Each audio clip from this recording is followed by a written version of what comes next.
ब्रह्मानन्दं परमसुखदं केवलं ज्ञानमूर्तिं द्वन्द्वातीतं गगनसदृशं तत्त्वमस्याधिलक्ष्यम् एकं नित्यं विमलमचलं सर्वदि साक्षिभूतं भावातीतं त्रिगुणरहितं सद्गुरुं तं नमामि। ॐ पार्थाय प्रतिबोधितां भगवता नारायणेन स्वयं व्यासेन प्रथितां पुराणमुनिना मध्ये महाभारतम् अद्वैतामृतवर्षिणीं भगवतीम् अष्टादशाध्यायिनीम् अम्ब त्वामनुसन्दधामि भगवद्गीते भवद्वेषिणीम्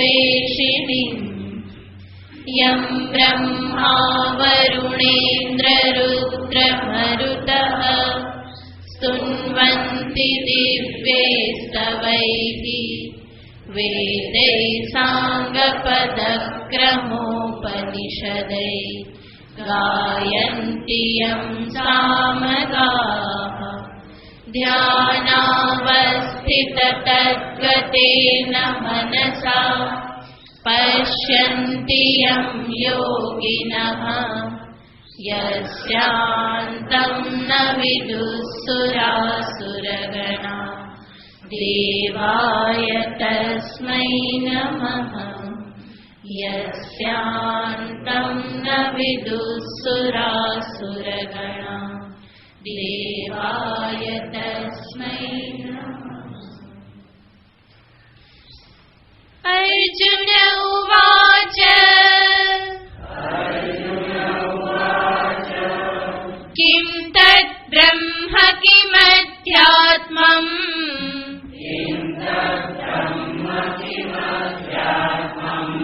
किं कर्म पुरुषोत्तम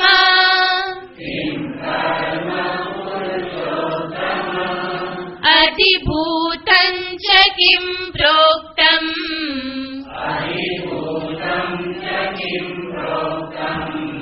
अधिदैवं किमुच्यते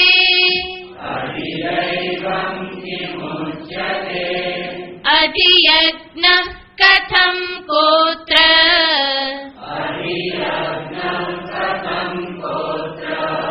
देहेऽस्मिन् मधुसूदन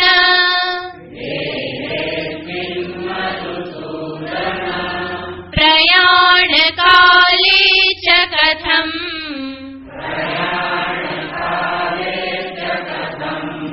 ज्ञेयोऽसि नियतात्मभिः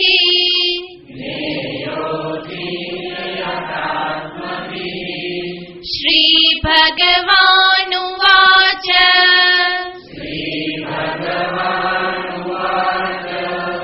अक्षरं ब्रह्म परमम्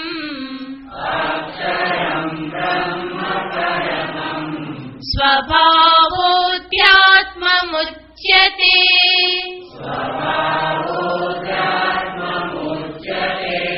भूतभावोद्भवकरो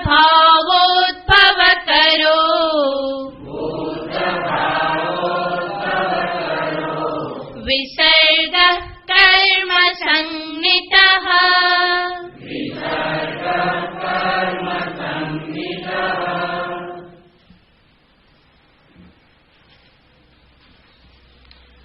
અધ્યાયના પ્રારંભમાં અર્જુને ભગવાનને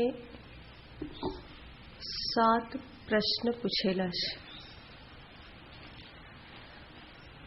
અને એ 7 પ્રશ્નનો ભગવાન એક પછી એક ક્રમથી ઉત્તર આપી રહેલા છે। સર્વપ્રથમ પ્રશ્ન હતો તદ્બ્રહ્મ કિમ, એ બ્રહ્મ શું છે, કયું બ્રહ્મ છે? એનો ઉત્તર ભગવાને આપ્યો, અક્ષરમ બ્રહ્મ પરમમ. જે અક્ષર તત્વ છે એ જ પરમ બ્રહ્મ છે, કે જે પરમ બ્રહ્મને વિદ્વાન જાણી અને જરા મરણથી મુક્ત થઈ જાય છે. કિમ અધ્યાત્મમ, એ બીજા પ્રશ્નનો ભગવાને ઉત્તર આપ્યો, સ્વભાવઃ અધ્યાત્મમ ઉચ્યતે. સ્વભાવને અધ્યાત્મ કહેવામાં આવે છે. તો સ્વભાવનો અર્થ આપણે જોયેલો હતો, સ્વસ્ય ભાવઃ, પોતાનું હોવાપણું.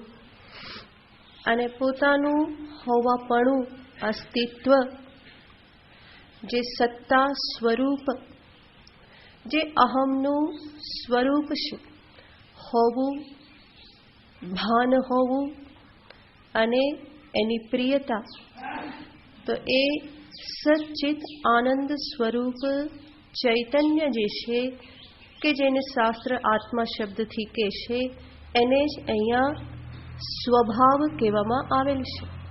એ ભગવાન કહે છે કે એ સ્વભાવ એ જ અધ્યાત્મ છે. જે બ્રહ્મ પ્રત્યગાત્મા સ્વરૂપે રહેલ છે. પ્રત્યગાત્મા એટલે કે જે અંતરતમ આત્મા, જે અંતરતમ તત્વ છે, કે જેનાથી વધારે અંતરતમ, જેનાથી વધારે અંદર નજીક બીજું કંઈ હોઈ શકે નહીં. તો એને ભગવાને અહીંયા કહ્યું અધ્યાત્મમ. ત્યાર પછી અર્જુનનો ત્રીજો પ્રશ્ન હતો, હે પુરુષોત્તમ કિમ કર્મ. ભગવાન શ્રી કૃષ્ણને સંબોધન છે પુરુષોત્તમ. હે સર્વ પુરુષોમાં ઉત્તમ, હે પુરુષોત્તમ, કિમ કર્મ. કર્મ શું છે? કર્મ કોને કહેવાય? તો એને દર્શાવતા, એનો ઉત્તર આપતા ભગવાને કહ્યું, ભૂત ભાવોદ્ભવ કરઃ વિસર્ગ કર્મ સંનિતઃ. કર્મ કોનું નામ, કોને કહેવાય કર્મ? તો કહેવામાં આવ્યું વિસર્ગ. વિસર્ગ શબ્દનો અર્થ થાય છે છોડવું, ત્યાગ. ભગવાન કહે છે કે ત્યાગ એ જ કર્મ છે. તો એના સંદર્ભમાં આપણે વિચાર કરતા હતા કે ત્યાગ એટલે કર્મ, એનો અર્થ શું? આપણે જે કર્મ કરીએ, જે પણ શાસ્ત્રીય કર્મ છે, વૈદિક કર્મ, વિહિત કર્મ, યજ્ઞ યાગાદિ, તો એ કર્મનું સ્વરૂપ ત્યાગ કહેવામાં આવે છે. કારણ કે યજ્ઞ યાગાદિમાં દેવતાને ઉદ્દેશ્ય કરીને કંઈ ને કંઈ આહુતિ આપવામાં આવે છે. દેવતોદ્દેશેન આહુતિઃ ત્યાગઃ. દેવતાને ઉદ્દેશ્ય કરીને, એને સામે રાખીને, અગ્નાય સ્વાહા, વરુણાય સ્વાહા, ઇન્દ્રય સ્વાહા, આ પ્રમાણે કોઈને કોઈ દેવતાને સામે રાખી અને અગ્નિમાં આહુતિ આપવામાં આવે, તો એ એક પ્રકારનો ત્યાગ છે. એટલું જ નહીં, એ બધા વૈદિક કર્મ કરતી વખતે મનુષ્યએ ભોગનો પણ ત્યાગ કરવો પડે છે. તો ભોગ દ્રષ્ટિથી પણ કર્મમાં ત્યાગ સમાયેલો છે. એ ઉપરાંત બહિર્વેદી દાનમ, વેદીમાં જે કંઈ પણ નાખ્યું, આહુતિ આપી, એ તો ત્યાગ છે જ. પરંતુ વેદીની બહાર પણ દાન દક્ષિણા આપવા, એ પણ એક પ્રકારે ત્યાગ છે. તો કર્મના સર્વ અંગ જે છે, એ સર્વ અંગમાં ત્યાગ સમાયેલો છે. વૈદિક કર્મમાં ત્યાગ છે, એવી જ રીતે જે લૌકિક કર્મ જે છે એમાં પણ ત્યાગ સમાયેલો છે. સૌથી પહેલા તો કર્મ કરવા માટે આરામનો ત્યાગ કરવો પડે છે. એશ આરામનો ત્યાગ કરવો પડે.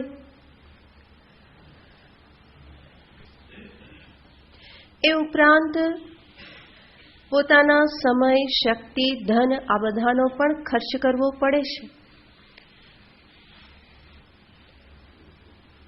તો કર્મ વૈદિક હોય કે લૌકિક હોય, એના બંને સ્વરૂપમાં ત્યાગ સમાયેલો છે.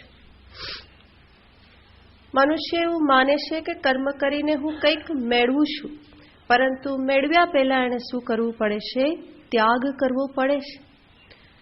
માટે મહાપુરુષો કહે છે કે જે કંઈ પણ પ્રાપ્ત થાય છે એ ત્યાગથી થાય છે. બંને વસ્તુ વિરોધી લાગે. ત્યાગ એટલે છોડવું અને પ્રાપ્તિ કંઈક મેળવવું. તો છોડવાથી મળે આ બંને વસ્તુ કેવી લાગે છે? વિરોધી લાગે. પરંતુ આ હકીકત છે. કંઈક ખર્ચ કરે તો જ એને કંઈક મળે, છોડે તો જ એને કંઈક પ્રાપ્ત થાય. માત્ર અધ્યાત્મ ક્ષેત્રમાં જ નહીં, લૌકિક ક્ષેત્રમાં, ભૌતિક ક્ષેત્રમાં પણ કંઈક પ્રાપ્ત કરવા માટે હંમેશા કંઈક ને કંઈક છોડવું પડે છે. અને અધ્યાત્મ ક્ષેત્રમાં તો છોડવું એ જ એકમાત્ર સાધના છે. ત્યાગેને એકે અમૃતત્વમાનશુઃ. ત્યાગથી જ અમૃતત્વની પ્રાપ્તિ થાય છે. ત્યજતૈવ હિ તલ્લભ્યમ ત્યક્તુઃ પ્રત્યક પદમ પરમ. શાસ્ત્ર વચન છે કે પરમ પદની પ્રાપ્તિ કોને થાય છે? ત્યજતા એવ હિ તલ્લભ્યમ. જે ત્યાગ કરી રહેલો છે એને જ એ તત્ પરમાત્મા પ્રાપ્ત થાય છે. કે જે પરમાત્મા કોણ છે? ત્યક્તુઃ પ્રત્યક પરમ પદમ. ત્યાગ કરનારના જ પ્રત્યેગાત્મા રૂપ આ પરમપદ પરમાત્મા જે છે એને ત્યાગ કરનારને જ પ્રાપ્ત થાય છે. મહાભારત પણ કહે છે યેન ત્યજસી તત્યજ. બધો ત્યાગ કર્યો અને પછી જેના વડે ત્યાગ કર્યો, જે અહંકાર વડે ત્યાગ કર્યો કે હું ત્યાગી, મેં ત્યાગ્યું, એ અહંકારનો પણ અંતે ત્યાગ કરવાનું કહેવામાં આવે છે. તો દરેક ક્ષેત્રમાં જે કંઈ પણ પ્રાપ્તિ થાય, સિદ્ધિ થાય, એ કોઈને કોઈ ત્યાગની સાથે સંકળાયેલી હોય છે.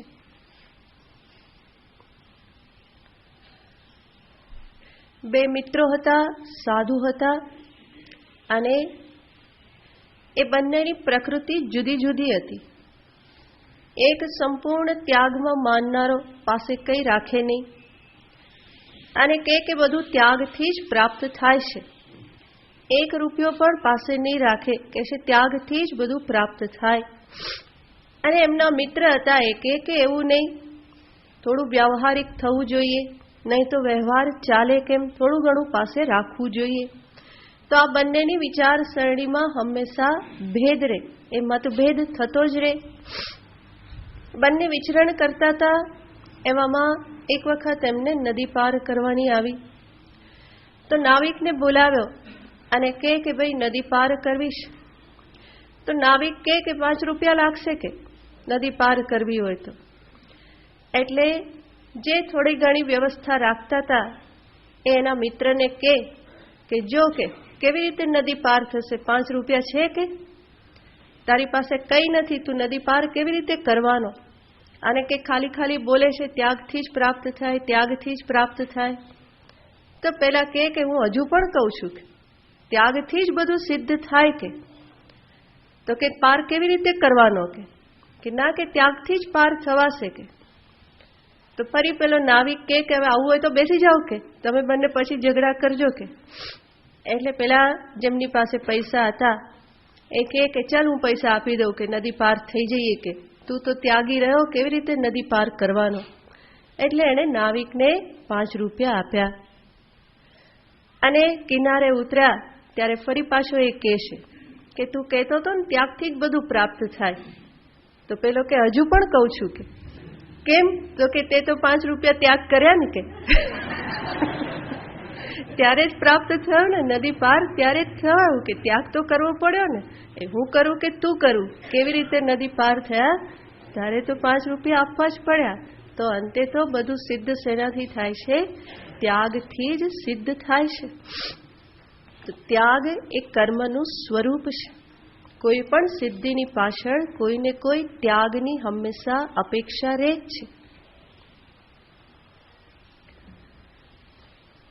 અને માટે જ મનુષ્યએ હંમેશા જીવનમાં સમજવું જોઈએ કે હું જે કંઈ પણ છોડું છું એના દ્વારા હંમેશા કંઈક ને કંઈક પામું છું.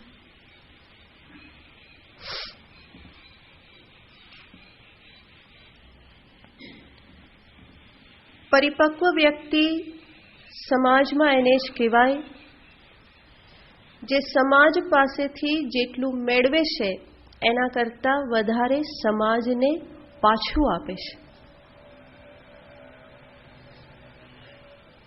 વ્યક્તિ જેટલો ત્યાગ કરી શકે, પોતાનું છોડી શકે, બાંધી મુઠ્ઠી જેટલે અંશે ખોલી શકે એટલે અંશે એ પરિપક્વ થયો કહેવાય. પકડીને રાખવું એ બાળક વૃત્તિ છે. બાળક હંમેશા પકડીને રાખે, આ મારું, કોઈને આપવું નહીં, બીજાને. તરત જ એ છાપો મારી લે, હાથમાંથી ખૂંચવી લે કે મને આપી દો. તો પકડી રાખવું, બીજાનું લઈ લેવું એ બાલ વૃત્તિ છે. પરંતુ સમજદારી કોને કહેવાય? તો કે મારી પાસે જે છે એને હું વહેંચું, વહેંચીને હું એને ભોગવું. તેન ત્યક્તેન ભુંજીથાહા, ત્યાગ કરીને ભોગવવાનું. અને જેટલે અંશે હું આ કરી શકું એટલે અંશે હું સમજદાર થયો કહેવાઉં, એટલે અંશે હું પરિપક્વ થયો કહેવાઉં, એટલે અંશે હું વધારે માનવ થયો કહેવાઉં.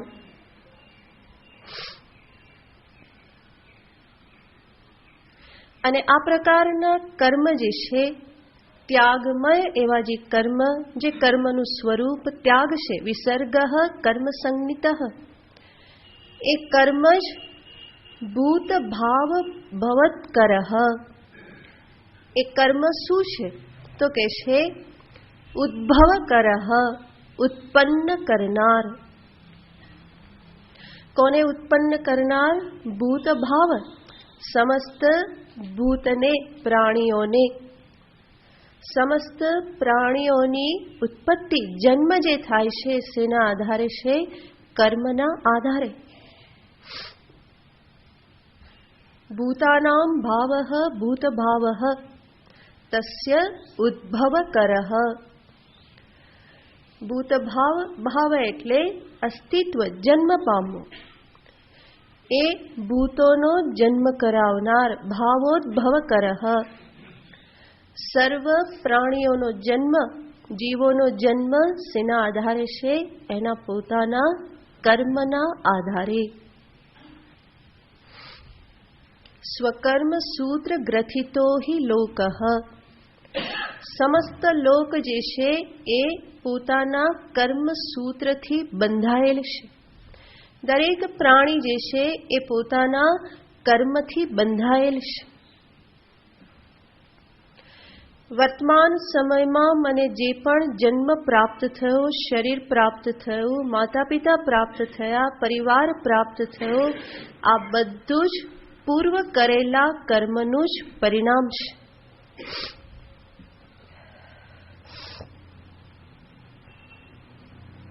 તો જે પણ હું પ્રાપ્ત કરું છું એ મારા કર્મના આધારે પ્રાપ્ત કરું છું. તો પ્રત્યેક જીવ જે છે એ પોતાના કર્મ દ્વારા નિયંત્રિત છે. તો દોરી સંચાર બધો કર્મ કરે છે. અને એ જે ફેક્ટરને આપણે જાણતા નથી એને આપણે દૈવમ કહી દઈએ છીએ. બધો પ્રયત્ન કર્યો હોય યોગ્ય દિશામાં અને છતાં પણ અનેક વખત નિષ્ફળતા મળે છે. ઘણી વખત કંઈ કર્યું ના હોય અને લોટરી લાગી જાય, સફળતા મળી જાય. તો આ બધા જે સંજોગો કે પરિસ્થિતિઓ જે છે એ બધું શેના આધારે નક્કી થયેલું છે? કર્મના આધારે. એનો અર્થ એવો નહીં કે પુરુષાર્થ આપણે છોડી દેવાનો છે. પુરુષાર્થ તો કરવાનો જ છે. મારો અત્યારનો પુરુષાર્થ જે છે એ મારા પૂર્વના કર્મને ઉજાગર કરે અને અત્યારે કરેલો પુરુષાર્થ એ મારી ભાવિ રેખાને નિશ્ચિત કરે છે. તો જે પણ પ્રાપ્ત થાય છે એ પોતાના કર્મના આધારે પ્રાપ્ત થાય છે. સુખ દુઃખ આ બધું કર્મનું જ પરિણામ છે. અને આવું જો વ્યક્તિ સમજી લે તો એ બીજા કોઈના ઉપર દોષનો ટોપલો નહીં નાખે. હંમેશા એ બીજાને દોષ આપતો હોય, પરંતુ વાસ્તવિકતા છે કે પોતાના જ કર્મનું પરિણામ છે. પોતે જ કરેલું છે. એમ સ્વામીજીએ કહેલું હતું કે ઓર્ડર કોણે આપેલો છે? વેઇટરને હોટલમાં ઓર્ડર પોતે આપે. ઇડલી ઢોસા લાવો અને પેલો ટ્રેમાં લઈને આવે અને પછી કહીએ કે કેમ લાવ્યો, કોણે કીધું તને? તો વેઇટર શું કે?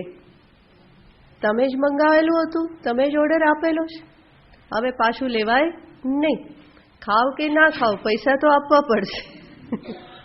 તો એ પ્રમાણે ત્યાગ તો કરવો પડશે. એવી રીતે જીવનમાં જે પ્રાપ્ત થાય છે એ મારા કર્મનું પરિણામ છે. મારા કર્મનું પરિણામ છે અને છતાં પણ હું પ્રશ્ન કરું છું કે આવું કેમ? ભગવાને આવું કેમ કર્યું? મારી સાથે જ આવું કેમ? મને જ આવું કેમ? જ્યારે સુખ પ્રાપ્ત થાય ત્યારે પ્રશ્ન કરતા નથી કે આ મને જ કેમ પ્રાપ્ત થયું. ત્યારે તો હોંશે હોંશે સ્વીકાર થઈ જાય છે. પણ જ્યારે કંઈક વિકટ પરિસ્થિતિ કે દુઃખ આવે તો તરત જ એના પ્રત્યે ફરિયાદ થાય છે, મને જ કેમ? અને વધારે થોડો વિચાર કરે અને કે આ જન્મમાં તો મેં કોઈ ખોટું કર્યું, કંઈ ખોટું કર્યું નથી, કોઈને કંઈ દુઃખ આપ્યું નથી, છતાં પણ આવું કેમ? જ્યારે દુઃખ આવે ત્યારે માત્ર એક જ જન્મને જુએ છે અને જ્યારે સુખ આવે ત્યારે એ પોતાની મેળે જ કહેશે કોઈક મારા પૂર્વના પુણ્ય હશે જેના પરિણામે પ્રાપ્ત થયું. તો દુઃખ આવે ત્યારે કેમ વિચાર નથી કરતો આ કોઈક પૂર્વના પાપનું પરિણામ હશે? ત્યારે માત્ર આટલું જ જીવન દેખાશે અને સુખ આવે ત્યારે પાછળનું ઘણું બધું જોઈ લેશે. તો આ મનુષ્યની પોતાની જ બુદ્ધિની બલિહારી છે. એ યોગ્ય રીતે વિચાર કરતો નથી, પૂર્ણ વિચાર કરતો નથી અને પરિણામે ફરિયાદ કરતો રહેશે. તો આપણે જ વાવેલું છે, આપણે જ માગેલું છે, કર્મ કરીને જમા કરાવેલું છે અને કીધેલું છે કે ભાઈ આ મારા ખાતામાં જ્યારે પણ એ પાકે ત્યારે મને આપી દેવાનું. તો પોતે જ નક્કી કરેલું છે, પોતાના દ્વારા જ બધો પ્લાન નિશ્ચિત થયેલો છે અને છતાં પણ ડગલે ને પગલે પ્રશ્ન કરે આવું કેમ, આવું કેમ, આ કેમ કર્યું?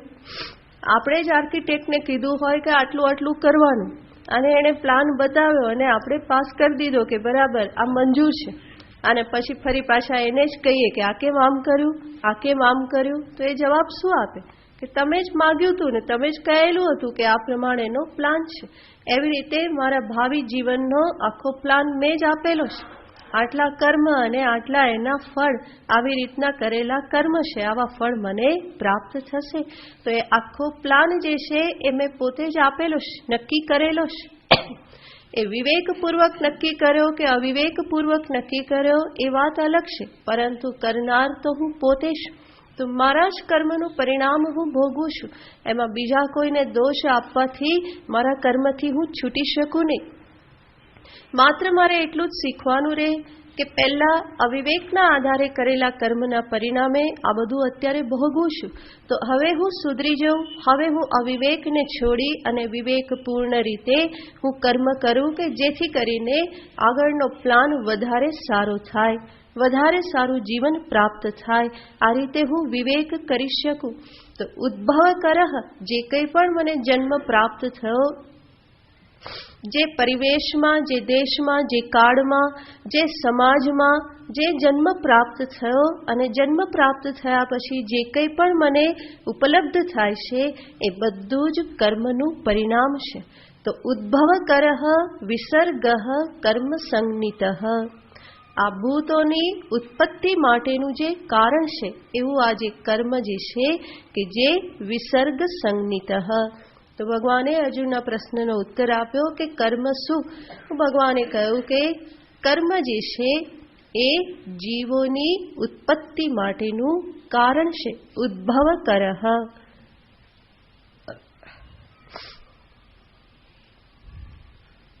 તો પૂર્વ કરેલા કર્મો જે છે એ જેટલા ફળીભૂત થયા એના આધારે મને વર્તમાન જન્મ પ્રાપ્ત થાય છે. એટલા માટે તો દરેકની સ્થિતિ અલગ અલગ છે, દરેક જીવની સ્થિતિ અલગ અલગ છે, કારણ કે દરેકના કર્મો અલગ અલગ છે. એક સરખા કર્મ કોઈના હોતા નથી, દરેકના કર્મમાં વિભિન્નતા છે અને એ કર્મ જે વિભિન્ન કર્મ જે છે એ જ આ વિચિત્ર જગતની ઉત્પત્તિ કરે છે. માત્ર જીવોની ઉત્પત્તિ નહીં, જગતની ઉત્પત્તિ જે છે એ પણ કર્મના આધારે છે. એ જગતમાં મારે જ કર્મફળ ભોગવવાના છે અને માટે જે પ્રકારના કર્મફળ ભોગવવાના છે એને અનુરૂપ જગત મને પ્રાપ્ત થાય છે. તો દરેક જીવ જે છે એ પરસ્પર સંકળાયેલ છે. જીવ અને જગત તો પરસ્પર સંકળાયેલ છે, જીવો પણ પરસ્પર સંકળાયેલ છે. એ કર્મો જ એકાબીજાને સાંકળે છે, એકાબીજાની સાથે સંબંધ કરાવે છે.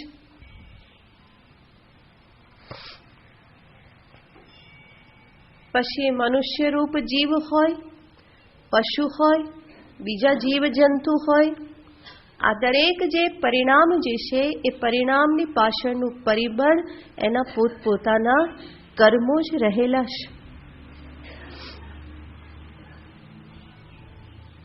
એ લેણ દેણના આધારે જ બધું નક્કી થાય છે, બધા વ્યવહારો થાય છે, સંબંધો થાય છે.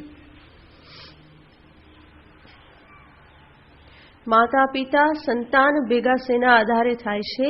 કર્મના આધારે. માતા પિતા પતિ પત્ની ભેગા થયા શેના આધારે? કર્મના આધારે. જે કંઈ પણ સંબંધ છે એ સંબંધોની પાછળ કર્મ પરિણામ છે. અને કર્મ પતિ પત્નીને પહેલી વારમાં ભેગા કરી દે અને 25ને રિજેક્ટ કરીને 26માની પણ પસંદગી કરાવે. એ બધું શેના આધારે થાય છે? કર્મના આધારે. ગમે એટલી કુંડલી મેળવે ના મેળવે, મેળ બેસતો નથી, તો એ બધું જ કર્મના આધારે જ નિશ્ચિત છે.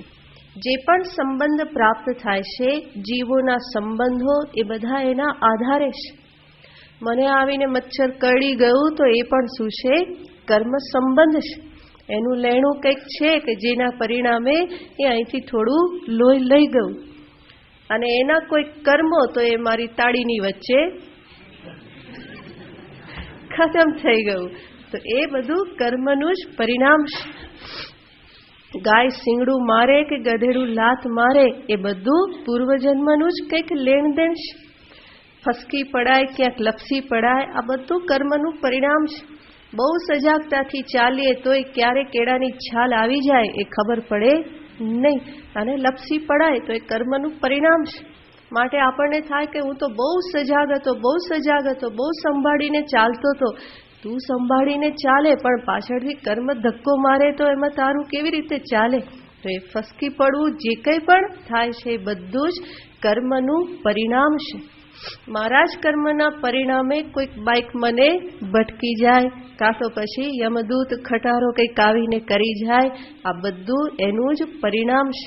મારા કર્મનું ફળ આપવાને માટે ડ્રાઈવરને દારૂ પીવાની ઈચ્છા થાય, એ દારૂ પી અને શરાબના નશામાં ટ્રક ચલાવે અને બરાબર એ ભેગા થઈએ ત્યારે જ કંઈક આડવડું થાય અને ખતમ થઈ જવાય.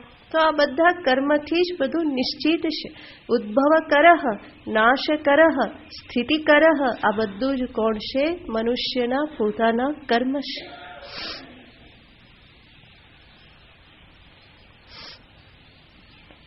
સુખસ્ય દુઃખસ્ય ન કોપી દાતા પરો દદાતીતિ કુબુદ્ધિરેષા અહમ કરોમીતિ વૃથાભિમાનઃ સ્વકર્મ સૂત્ર ગ્રથિતો હિ લોકઃ. આ સૂત્ર હંમેશા યાદ રાખવા જેવું છે. સુખસ્ય દુઃખસ્ય ન કોપી દાતા, સુખ કે દુઃખનો દેનારો બીજો કોઈ નથી. પરો દદાતીતિ કુબુદ્ધિરેષા, કોઈ બીજો મને દુઃખ દેશે એ પ્રમાણે માનવું એ તો કુબુદ્ધિ છે, અવિવેક છે. અને કંઈ સારું થયું, બીજાને કંઈ સારું થયું તો એમાં અભિમાન કરવું, મેં કર્યું, મારા થકી થયું, એ પણ એક પ્રકારનું વૃથા અભિમાન છે. સુખ કે દુઃખની જે કંઈ પણ લીલા ચાલે છે એ બધું જ સ્વકર્મ સૂત્ર ગ્રથિતો હિ લોકઃ, પોતાના જ કર્મથી સમસ્ત લોક જે છે એ ગ્રથિત છે. બધા એકબીજાની સાથે સંકળાયેલા છે કર્મસૂત્રથી. એકબીજાને સાંકળનાર, સંબંધિત કરનાર કોણ છે? કર્મસૂત્ર છે, કર્મરૂપી તોરડી છે. તો આ વસ્તુ જો સમજાઈ જાય તો બીજા ઉપર દોષ નાખવાનું આપણું જે વલણ જે છે એમાંથી આપણે મુક્ત થઈએ. જે પરિસ્થિતિ ઉત્પન્ન થાય છે એનો સ્વીકાર થઈ શકે. જરૂર હું પુરુષાર્થ કરી શકું, પરિસ્થિતિ બદલી શકું એમ હોય તો મારે પુરુષાર્થ કરવાનો જ હોય. પણ જ્યારે હું બદલી ન શકું તો એને કર્મફળ રૂપે મારે સ્વીકાર કરી લેવાનું હોય.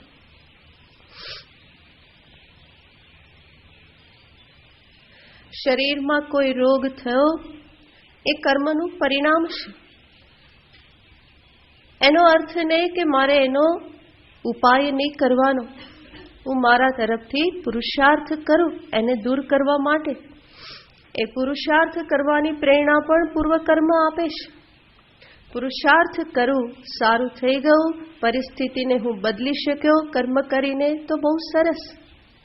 પણ ડોક્ટર કહે કે હવે તો અસાધ્ય છે, કંઈ કરી શકાય એમ નથી, તો ત્યારે ડાપણ કે સમજદારી શેમાં છે? એને સ્વીકારી લેવામાં. ઉત્પાત કરવામાં, ધમપછાડા કરવામાં નહીં. જેટલું કરી શકાય એટલું હું કરી છૂટું, પરંતુ જ્યારે એની એક સીમા આવી જાય, ખબર પડે કે હવે આમાં કંઈ થઈ શકે એમ નથી, તો ત્યારે એને કર્મફળ રૂપે સ્વીકારી લેવાનું હોય. તો કર્મ સિદ્ધાંત જે સમજે છે એની પોતાના જીવનની ઘણી બધી સમસ્યાઓ હલ થઈ જાય છે.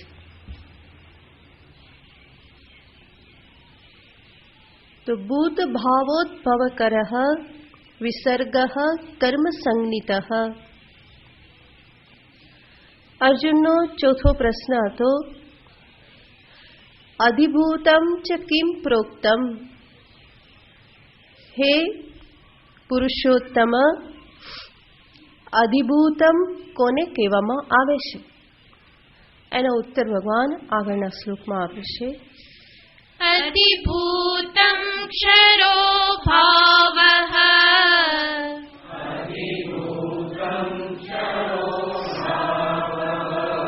પુરુષશ્ચાધિદૈવતં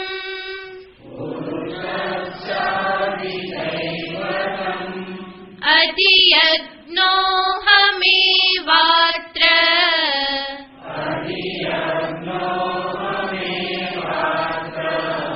દેહે દેહભૃતાં વર.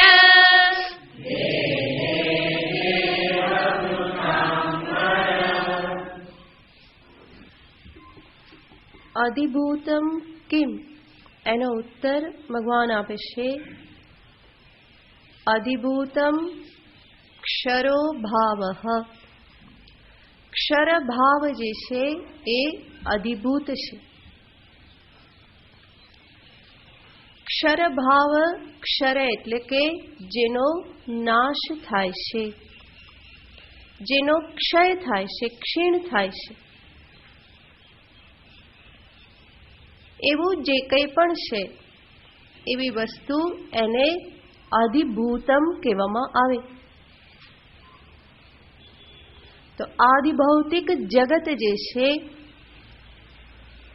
કે જે ક્ષરઃ ભાવઃ, જે નાશવાન છે, જેનો નિત્ય ક્ષય થાય છે, જે ક્ષય પામે છે, ક્ષીણ થાય છે, એવું જે કંઈ પણ છે એ છે અધિભૂતમ, જેને આપણે આધિભૌતિક જગત રૂપે ઓળખીએ છીએ. તો પંચ મહાભૂત, પંચ વિષય, આ બધું આધિભૌતિક છે. પંચ મહાભૂત અને એનું કાર્ય જે કંઈ પણ છે એ સર્વ વિનાશી વિકારી છે. રોજ રોજ એનો ક્ષય થતો જાય છે. જન્મ થતાની સાથે જ વિનાશની પ્રક્રિયા ચાલુ થઈ જાય છે.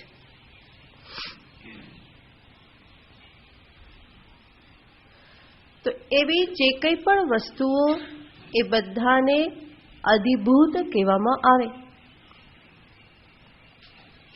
તો બાહ્ય જે જગત આધિભૌતિક જગત છે, આપણે જોઈએ છીએ કે એ નિત્ય નિરંતર ક્ષય પામનાર છે, વિકાર પામી અને વિનાશની તરફ જનાર છે. કોઈ પણ વસ્તુ આપણે લઈએ એ તરત જ જન્મી અને તરત જ નાશ તરફ પ્રયાણ કરવા લાગે છે. પુષ્પ ખીલ્યું અને ખીલતાની સાથે જ શું શરૂ થઈ જાય છે? ગરમાવાનું પ્રારંભ થઈ જાય છે. પુષ્પ, વૃક્ષ, આપણે ઘર બનાવીએ, ઘર બનાવ્યું, સરસ મજાનું તૈયાર કર્યું, ત્યારથી જ શું શરૂ થઈ જાય છે? એ ક્ષીણ થવાનું શરૂ થઈ જ જાય છે.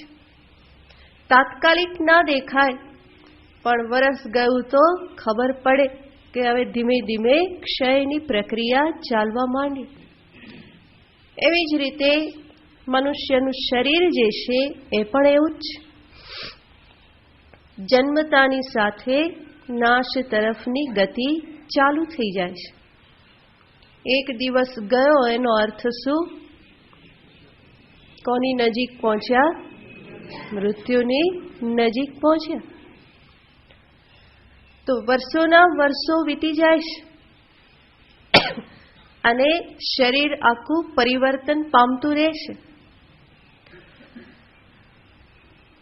જે અંદર છે એને લાગે છે કે હું તો એનો એ જ છું, પરંતુ શરીર જે છે એ સંપૂર્ણ બદલાઈ જાય છે. વિજ્ઞાન કહે છે 7 વર્ષમાં બધું જ બદલાઈ જાય છે, બધા જ કોષ બદલાઈ જાય છે. જન્મ્યા ત્યારે જે હતું એમાંના કોઈ કોષ સેલ્સ બધા પછી રહેતા નથી. આપણને લાગે છે કે એનું એ જ છે, પરંતુ એ બધું જ બદલાઈ જાય છે. જોત જોતામાં વર્ષો ગયા અને ખબર પડવા લાગે કે હવે તો ઉંમર થવા લાગી. 30, 35, 40 પછી ખબર પડે કે હવે ધીમે ધીમે ગ્રાફ નીચે ઉતરી રહેલો છે. ઉપર ચડવાનો ભ્રમ થતો હતો, એ પણ શેના માટે જ હતું? નીચે ઉતરવા માટે જ હતું. તો શરીરનો વિકાર અને વિકારથી થતો વિનાશ તરફનું જે પ્રયાણ જે છે એ સતત ચાલતું રહેશે. માટે જ કોઈ વૃદ્ધાવસ્થા અચાનક આવી જતી નથી. એ ધીમે ધીમે ધીમે આપણે જોઈએ છીએ, પણ ધ્યાન નથી આપતા એટલા માટે લાગે કે આ તો અચાનક આવી ગયું. અચાનક વાળ સફેદ થઈ જતા નથી. પહેલા તો એક જ દેખાય અને એને ખેંચીને કાઢી નાખવામાં પણ આવે, પણ એ તો માને નહીં ને, તરત બીજો દેખાય અને બીજાને ખેંચે તો બેની જગ્યાએ બીજા 4 દેખાય. 4ને ખેંચે તો એની જગ્યાએ બીજા દેખાય. પછી એને લાગે કે હવે આમનામ ખેંચતા રહીશું તો માટે હવે ખેંચવું એ ઉપાય નથી. હવે ઉપાય શું? કારણ કે ખેંચતા જ રહે તો પછી ઉપર કઈ રહે નહીં. માટે પછી રંગવાનું ચાલુ કરવું પડે. પણ એ રંગ પણ કેટલા દિવસ, વચ્ચે હાઈવે દેખાવા લાગે તો ફરી પાછું રંગવું પડે. તો એ ત્યાંથી જ બરાબર દેખાવા લાગે, એવો સરસ પટ્ટો દેખાય કે ફરી એને થાય કે આ તો થોડા દિવસમાં પાછું. તો એ વિકાર જે છે એ વિકાર સતત ચાલુ રહેશે. નાશ તરફનું જે પ્રયાણ જે છે એ સતત ચાલુ રહેશે. તો એવો જે ક્ષરો ભાવ, પછી બાહ્ય જગતના પદાર્થો હોય કે દેહ હોય, જે કંઈ પણ પંચમહાભૂતનું પરિણામ જે છે એ પંચમહાભૂતનું પરિણામ હંમેશા વિકારી છે, એ હંમેશા નાશવાન છે.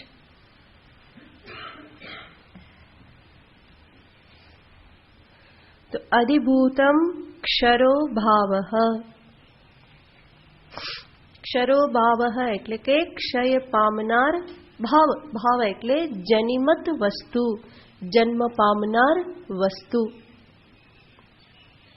જન્મ પામનાર વસ્તુ કે જે ક્ષય પામે છે, નાશ પામે છે, એને કહેવાય અધિભૂતમ, જેને આપણે આદિભૌતિક જગત તરીકે ઓળખીએ છીએ. આગળ અર્જુનનો પ્રશ્ન હતો, અધિદૈવમ કિમુચ્યતે? હે પુરુષોત્તમ, અધિદૈવ કોને કહેવામાં આવે છે? એનો ઉત્તર ભગવાન આપે છે, પુરુષ ચ અધિદૈવતમ. પુરુષ જે છે એ અધિદૈવ છે.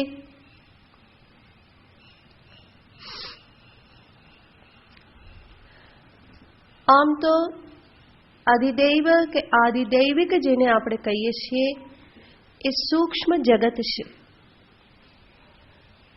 અને સૂક્ષ્મ જગત કે જેમાં હંમેશા ચૈતન્યનું પ્રતિબિંબ છે, એ ક્યારેય પણ પ્રતિબિંબ રહિત હોતું નથી. જેવી રીતે અરીસો જે છે એ અરીસો ક્યારેય પણ પ્રતિબિંબ રહિત હોય ખરો? અરીસો પ્રતિબિંબ રહિત હોય? હું સામે હોઉં તો પ્રતિબિંબ હોય, હું ના હોઉં તો હોય કે નહીં? પ્રતિબિંબ હોય જ. અને જમીન પર ઊંધો મૂકી દેવામાં આવે તો પ્રતિબિંબ પડે શેનું? જમીનનું. તો અરીસો ક્યારેય પણ પ્રતિબિંબ રહિત હોતો નથી. એવી રીતે સૂક્ષ્મ શરીર કે સૂક્ષ્મ જગતમાં જે કંઈ પણ આદિદૈવિક જે છે એ ક્યારેય પણ પ્રતિબિંબ રહિત હોતું નથી. ચૈતન્યનું પ્રતિબિંબ હંમેશા પડે છે. માટે અધિદૈવને સમજાવતા અહીંયા શબ્દ વાપર્યો છે પુરુષ. આ પુરુષ એટલે કોણ? તો ભગવાન ભાષ્યકાર સમજાવે છે હિરણ્ય ગર્ભ. વેદાંતનો પારિભાષિક શબ્દ છે. હિરણ્ય ગર્ભ એટલે સમષ્ટિ સૂક્ષ્મ શરીર અભિમાની. તો આપણો જે દેહ આપણે જોઈએ છીએ એ સ્થૂલ શરીર છે.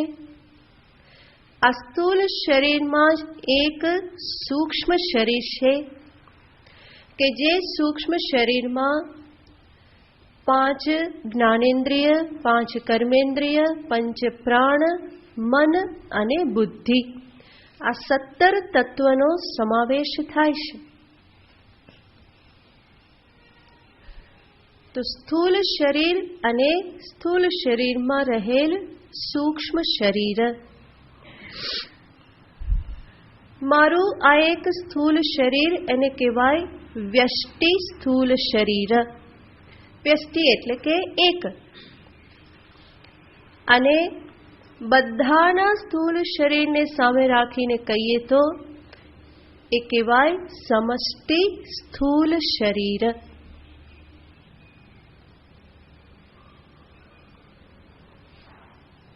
અને સમષ્ટિ સ્થૂલ શરીરમાં માત્ર આ માનવ દેહ જ નહીં, જીવ ચેતન જીવો જ નહીં, જડ ચેતન બધાનો સમાવેશ થઈ જાય.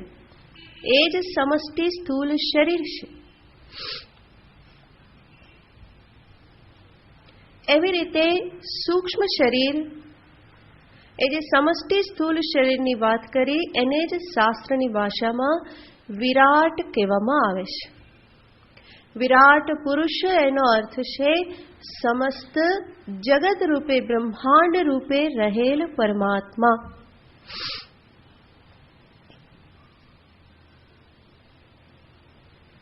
અને મારા આ એક સ્થૂલ શરીરમાં રહેલ સૂક્ષ્મ શરીર, મારી જ્ઞાનેન્દ્રિયો, કર્મેન્દ્રિયો, પ્રાણ, મન, બુદ્ધિ, એને એ સૂક્ષ્મ શરીરને કહેવાય વ્યષ્ટિ સૂક્ષ્મ શરીર.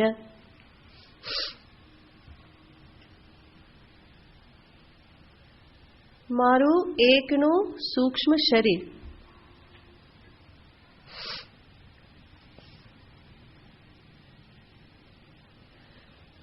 અને બધા જ સૂક્ષ્મ શરીરને એક સાથે લઈ અને કહેવામાં આવે સમષ્ટિ સૂક્ષ્મ શરીર.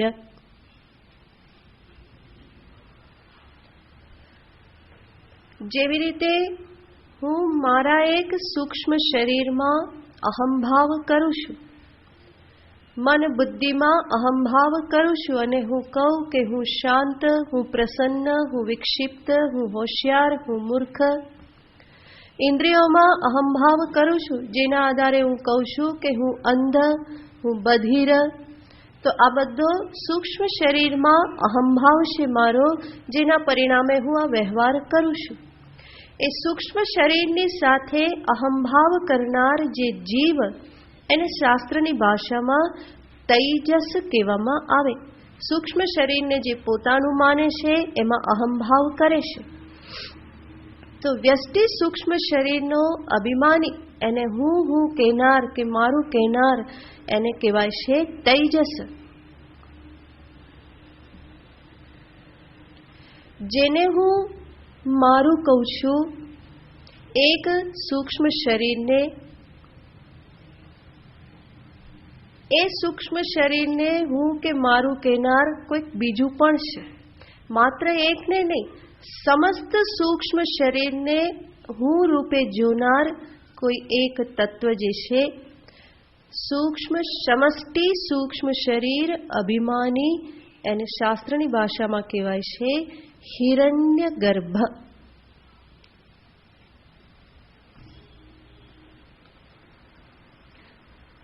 આ હિરણ્ય ગર્ભ જે છે એ મુખ્ય દેવતા છે, પ્રધાન દેવતા. આપણું જે સૂક્ષ્મ શરીર, એ સૂક્ષ્મ શરીરના એક એક જે અંગો જે છે, એ અંગોના એક એક અધિષ્ઠાતા દેવતા છે, ઇન્દ્રિયોના અધિષ્ઠાતા દેવતા.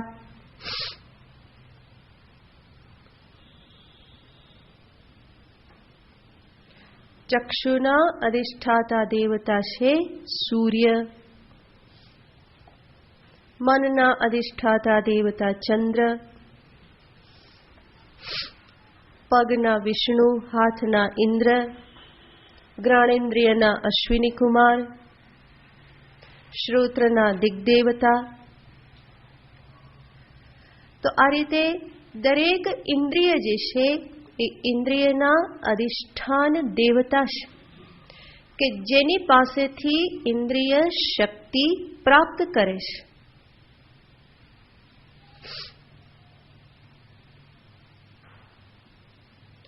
તો ઇન્દ્રિય જે છે એ સૂક્ષ્મ શક્તિ છે. બહાર આપણને જે આંખ દેખાય છે એ આંખ આપણે કહીએ છીએ, પરંતુ ત્યાં વાસ્તવમાં શું છે? ચક્ષુરિન્દ્રિય. ચક્ષુરિન્દ્રિય જે આપણે કહીએ છીએ એ ચક્ષુરિન્દ્રિય એ સૂક્ષ્મ શક્તિ છે, કે જેના દ્વારા વસ્તુનું હું દર્શન કરી શકું. માત્ર આ સ્થૂલ આંખથી દર્શન થતું નથી.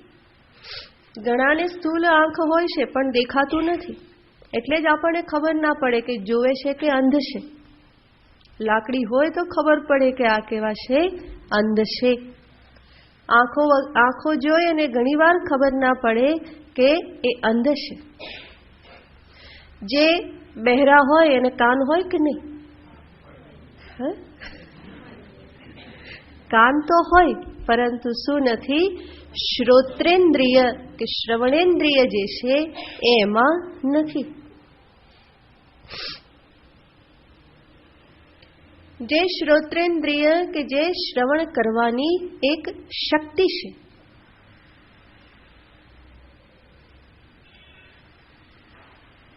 તો આપણને ખબર ક્યારે પડે કે એ બહેરા છે, બધિર છે?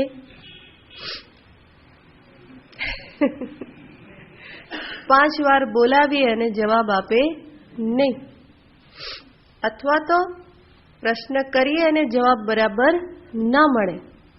એને પૂછીએ કે ક્યાં ગયા હતા, શાક લેવા? ના, તો શાક લેવા જ ગયો હતો. કે તો શું સમજવાનું? સંભળાયું નથી. તો જે શ્રવણેન્દ્રિય જે છે એ શક્તિ છે, માત્ર કાન એ શ્રવણેન્દ્રિય નથી. આ જે કાન જે છે એ શ્રવણેન્દ્રિયને રહેવાની જગ્યા છે. શ્રવણેન્દ્રિયનું ફંક્શન જે છે એ સ્થાનમાંથી થાય છે. ચક્ષુરેન્દ્રિયનું ફંક્શન આ સ્થાનમાંથી થાય છે, તો એને રહેવાના સ્થાન છે. એને શાસ્ત્રની ભાષામાં ગોલક કહેવામાં આવે. એ ઇન્દ્રિય ગોલક છે, સ્થાન છે. તો એ દરેક ઇન્દ્રિય, સૂક્ષ્મ શરીરના દરેક અંગ જે છે એના એક અધિષ્ઠાતા દેવતા છે કે જેની પાસેથી એ શક્તિ પ્રાપ્ત કરે છે, જેના અનુગ્રહથી એ કાર્ય કરે છે. સૂર્યના અનુગ્રહથી ચક્ષુ કાર્ય કરે છે. દિગ્દેવતાના અનુગ્રહથી શ્રવણેન્દ્રિય કાર્ય કરે. માટે જે તે ઇન્દ્રિયોની તેજસ્વીતા માટે જે તે દેવતાઓને ભજવામાં આવે. અને આ જે બધા દેવતા જે છે એ બધા જ દેવતાઓની ઉપરના પીએમ કોણ? તો કે હિરણ્યગર્ભ. આ બધા દેવતાઓ છે, મિનિસ્ટર છે. એક ડિપાર્ટમેન્ટ આપેલા છે. સૂર્ય દેવતાને શું સંભાળવાનું? તો કે બધાની ચક્ષુરેન્દ્રિય સંભાળવાની. દિગ્દેવતાને બધાની શ્રવણેન્દ્રિય સંભાળવાની. અને બધાની ઉપર કંટ્રોલ કોનો? તો કે હિરણ્યગર્ભ. બધા દેવતા ક્યાંથી શક્તિ પ્રાપ્ત કરે છે? અનુગ્રહ કોનો છે? હિરણ્યગર્ભનો. તો જે સમસ્ત સૂક્ષ્મ શરીર જે છે, સમષ્ટિ સૂક્ષ્મ શરીર, એના અભિમાની દેવતા એ છે હિરણ્યગર્ભ. અને એ હિરણ્યગર્ભને અહીંયા કહે છે પુરુષશ્ચ અધિદૈવતમ. આ પ્રથમ શરીરી હિરણ્યગર્ભ પુરુષ જે છે એ જ અધિદૈવતમ. સર્વ પ્રાણીકરણાનામ અનુગ્રાહક હિરણ્યગર્ભ અધિદૈવતમ. ભગવાન ભાષ્યકાર કહે છે સર્વ પ્રાણીઓના કરણ એટલે ઇન્દ્રિયો. એ ઇન્દ્રિયો, મન, બુદ્ધિ એ બધાની ઉપર અનુગ્રહ કરનાર, એના અનુગ્રાહક જે હિરણ્યગર્ભ જે છે એ જ અધિદૈવતમ. તો પુરુષશ્ચ અધિદૈવતમ. આગળ અર્જુનનો પ્રશ્ન હતો અધિયજ્ઞ કથમ અસ્મિન દેહે હે મધુસૂદન. હે મધુસૂદન કૃષ્ણ, અધિયજ્ઞ કહ. અધિયજ્ઞ કોણ છે? અત્ર દેહે, અસ્મિન દેહે, આ દેહમાં, કથમ ચિંતનીય, એનું કઈ રીતે ચિંતન કરવું જોઈએ. તો અધિયજ્ઞના સંદર્ભમાં અર્જુનના આ બે પ્રશ્ન હતા. એના માટે ભગવાન જવાબ આપે છે, અધિયજ્ઞો અહમ એવ અત્ર દેહે. હે અર્જુન, આ દેહમાં અધિયજ્ઞ અહમ એવ, અધિયજ્ઞ રૂપે હું જ રહેલો છું.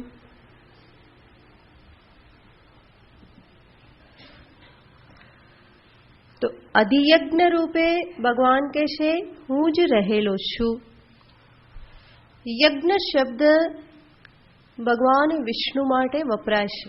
યજ્ઞો વૈ વિષ્ણુ.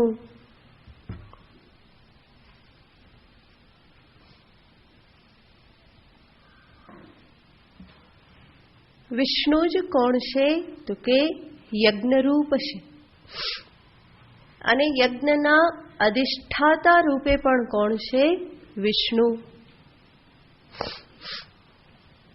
ભગવાન વિષ્ણુ જ સર્વ દેવતા રૂપે યજ્ઞ ભાગને ગ્રહણ કરે છે.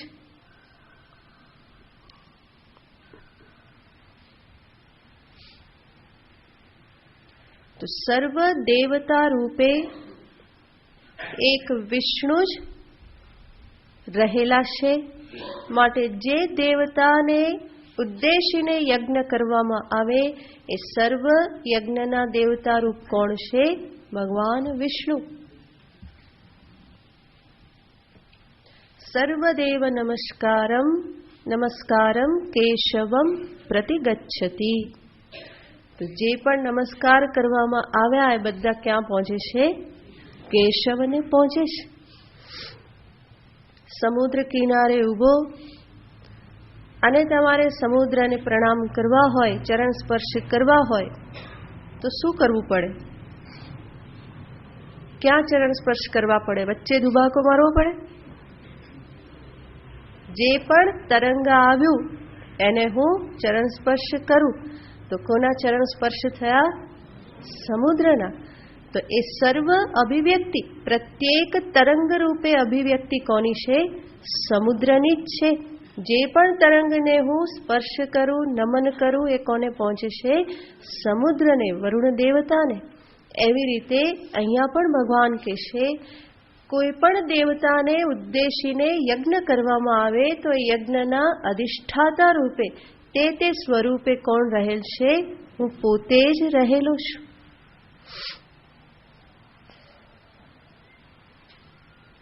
તો સર્વ દેવતાઓના પ્રધાન દેવતા છે હિરણ્યગર્ભ. અને હિરણ્યગર્ભ પણ ક્યાંથી શક્તિ મેળવે છે? પરમાત્મા ભગવાન વિષ્ણુ સર્વવ્યાપક ચૈતન્ય. ચૈતન્ય વગર હિરણ્યગર્ભ શું? કઈ જ એની કિંમત નહીં. વિષ્ણુ શબ્દનો બીજો અર્થ થાય છે વેવેષ્ટિ સર્વમ ઇતિ વિષ્ણુ. જે સર્વને વ્યાપીને રહે છે એને કહેવાય વિષ્ણુ. વ્યાપનશીલત્વાત વિષ્ણુ. જે સર્વમાં વ્યાપ્ત છે, સર્વમાં દેવતા સ્વરૂપે જે વ્યાપ્ત છે. માટે ભગવાન કહે છે અધિયજ્ઞ અહમેવ. વસ્તુતઃ જોઈએ તો યજ્ઞ રૂપે વિષ્ણુ છે, યજ્ઞના દેવતા રૂપે પણ વિષ્ણુ છે, યજ્ઞના યજમાન રૂપે પણ કોણ છે? વિષ્ણુ જ છે. યજ્ઞની સર્વ સામગ્રી રૂપે પણ કોણ છે? વિષ્ણુ જ છે. બ્રહ્માર્પણમ બ્રહ્મ હવિહિ બ્રહ્માગ્નૌ બ્રહ્મણાહુતમ બ્રહ્મૈવ તેન ગંતવ્યમ બ્રહ્મ કર્મ સમાધિના. તો સર્વરૂપે એક બ્રહ્મ પરમાત્મા જ વ્યાપ્ત છે. માત્ર આ અધિયજ્ઞ સ્વરૂપે નહીં, જે આદિ ભૌતિક કહ્યું, ભૌતિક જગત રૂપે પણ પરમાત્માની જ અભિવ્યક્તિ છે. આદિ દૈવિક સર્વ દેવતા સ્વરૂપે પણ એક જ વ્યાપનશીલ પરમાત્મા જ રહેલા છે. તો સર્વ પ્રકારે અર્જુને જે કંઈ પણ અહીંયા પ્રશ્ન પૂછ્યા છે એ સર્વનો ઉત્તર શું છે? આદિભૂત કોણ? બ્રહ્મ પરમાત્મા. आदिदेविक कौन? ब्रह्म परमात्मा। आदियज्ञ कौन? सर्वव्यापक ब्रह्म परमात्मा। तो एक ज ब्रह्म परमात्माનું જુદી જુદી રીતે જે નિરૂપણ કરવામાં આવ્યું એ સમજાવવા માટે કે વસ્તુતઃ જે પણ છે તે એક જ તત્વ છે. તો અહીંયા ભગવાન કહેશે અધિભૂતમ અહમ એવ અત્ર દેહે. અત્ર દેહે અહમેવ અધિયજ્ઞઃ. હું જ અધિયજ્ઞ રૂપે રહેલો છું. દેહભૃતામ વર. અર્જુનને સંબોધન છે. દેહભૃતામ વર. દેહ ધારણ કરનારાઓમાં હે શ્રેષ્ઠ અર્જુન. દેહભૃત દેહને ધારણ કરનાર. તો દેહને ધારણ કરનાર તો અનેક છે, અનેક જીવો છે, પણ ભગવાન કહેશે કે અર્જુન કોણ છે? દેહ ધારણ કરનારાઓમાં વર એટલે કે શ્રેષ્ઠ. દેહધારીઓમાં શ્રેષ્ઠ હે અર્જુન. અત્ર દેહે અહમેવ અધિયજ્ઞઃ. તો ભગવાને અર્જુનના 6 પ્રશ્નના જવાબ આપ્યા. છેલ્લો પ્રશ્ન અર્જુનનો હતો પ્રયાણ કાલે ત્વમ કથમ જ્ઞેયોસી. હે ભગવાન મધુસૂદન, પ્રયાણ કાલે,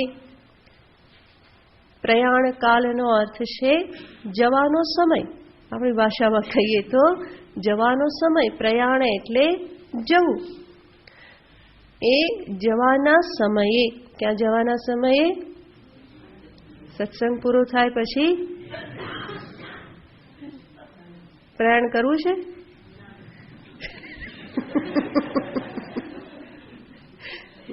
તો પ્રયાણ કાલનો અર્થ છે મહાપ્રયાણ, હે ને, મોટી યાત્રા, મૃત્યુ સમયે, અંતકાલ. પ્રયાણ કાલ એનો અર્થ અંતકાલ. અને પ્રયાણ કાલ શા માટે કહે છે? કારણ કે આપણને બહારથી એવું લાગે કે ખતમ થઈ ગયું, પરંતુ વાસ્તવમાં મૃત્યુ એટલે શું છે? તો કે સૂક્ષ્મ શરીર સાથે જીવની આગળની યાત્રા છે. જીવ આગળ યાત્રા કરે છે, નવું શરીર ધારણ કરવા માટે એ પ્રયાણ કરે છે, આ શરીરને છોડીને. જેવી રીતે વ્યવહારમાં પણ પ્રયાણ કરવું એનો અર્થ શું?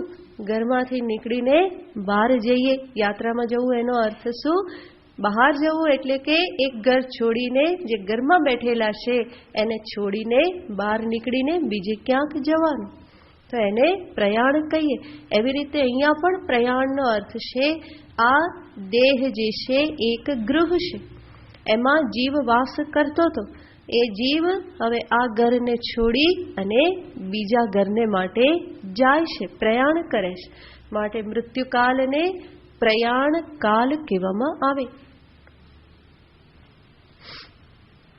તો અર્જુન કહે છે કે આ પ્રયાણ કાલે તમને કેવી રીતે જાણવા, કેવી રીતે યાદ રાખવા, સ્મરણ કરવું, કયું બટન દબાવવું તો છેલ્લી ઘડીએ તમે યાદ આવી જાઓ. તો ભગવાન એનો ઉત્તર આપશે, પછી જોઈએ. ઓમ પૂર્ણમદ પૂર્ણમિદં પૂર્ણાત પૂર્ણમુદચ્યતે પૂર્ણસ્ય પૂર્ણમાદાય પૂર્ણમેવાવશિષ્યતે. ઓમ શાંતિ શાંતિ શાંતિ. હરિ ઓમ શ્રી ગુરુભ્યો નમઃ. હરિ ઓમ.